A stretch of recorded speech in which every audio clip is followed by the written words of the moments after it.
these questions, why is it so hard to listen to myself, are really like, why are these feelings so hard to bear? That's really the Hmm. real question.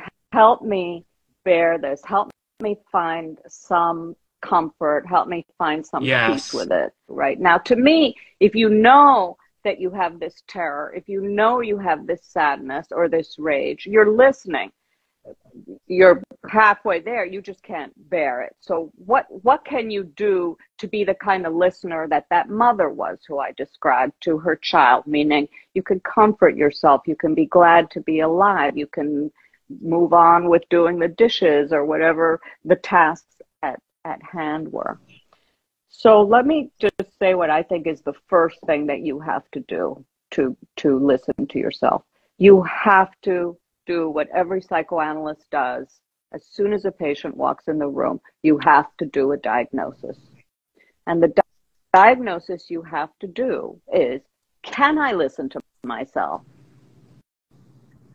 And right there, if you ask yourself that, you know whether you should talk to yourself about these feelings that you're going to grow, you're going to keep unfolding, or whether you have to bring someone with you on this journey who can be Uh, your guide. So if you here's how you ask yourself the self-diagnosis question. When I talk to myself, can I bear it?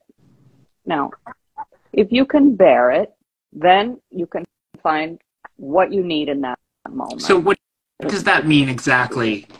Um, It means you can listen, you can say to yourself, I may need something to eat, I may need to have a good cry, I may need to call a loving person, I may need to know that this will be over soon and I'll have another feeling. I may need to have faith that my therapy is going to take me to a new place and I'm just not there yet. Something that can carry you through to the so next yeah, so moment. like it another way, I guess, of saying it would be, you know how to take care of yourself, or Yeah, you know how to regulate that's yourself, listening. You regulate can that. that's true listening to Yeah. yourself.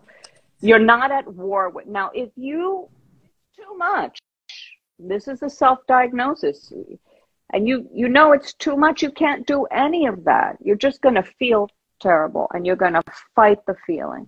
You're going to fight it by having a drink, or you're going to fight it, or too many drinks. You're going to fight it with your phone addiction, or with shaming yourself in some way in the hopes that you'll be better. There are a million different ways you can avoid listening in a way that is growth promoting, that can help you have a lot of Mhm. self-compassion versus being at that repetitive cycle where you're not getting. And self-diagnosis is not easy, but it's incredibly simple. All you have to do is ask yourself, is it within my power to help myself feel better? Uh-huh. Right?